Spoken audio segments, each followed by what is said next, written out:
একটা টাইমের জন্য ভুলেই গেছিলাম আমি ট্রেনে আছি, কারণ ফার্স্ট টাইম এইরকম একঘুমে সকাল হলো ট্রেনেতে। আমার মনে হয় যেন গতকাল শিবরাত্রি ছিল, সারাদিন খাওয়া দাওয়া করা হয়নি, তার একটা ক্লান্তি। ওই অবস্থায় শালিমার স্টেশন অব্দি লং জার্নিং করে আসা, তারই কারণে হয়তো এইরকম একটানা ঘুমে পুড়িয়ে এসে পৌঁছালাম। ট্রেনটা 5টায় আসার কথা, সেখানে এসে পৌঁছালো 6টার সময়।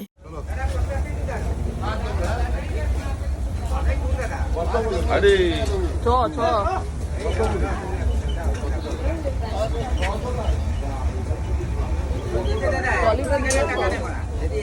তুমি এবার একটা ধর, আমি ট্রলিটা নেবো।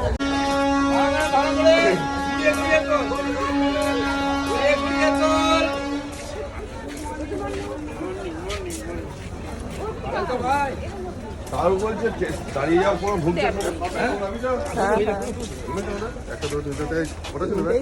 বেশি তো ব্যাগ নেই, আমি তো ওদিক হয় নামায়নি মনে হয়, নামায়নি কই দেখছিল।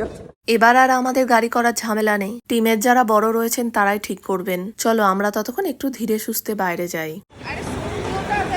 ও সূর্য উঠছে তো, হ্যাঁ সূর্য উঠছে তাই দারুণ লাগছে। এটা সমুদ্রের পাড় থেকে কিন্তু দারুণ লাগছে দেখতে।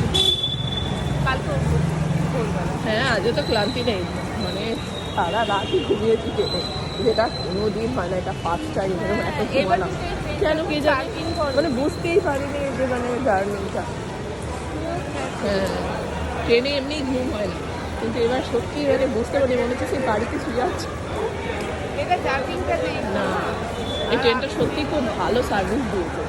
তোকেই সবাই শুধু অটো দিদি, অটো লাগবে দিদি, অটো নেবেন, তোকে বলছে কি কারণে? আমাকে দেখে কেউ কেন বলছে না? আমার হাতে লাগেজ আছে তো, তোর হাতে লাগেজ নেই। আমার তো পিঠে আছে, পিঠটা দেখতে পাচ্ছ না? তোকে অটোর মাথায় বসিয়ে নেবো। অটো নেবেন করছে, তার মানে কি তুই অটো কিনবি?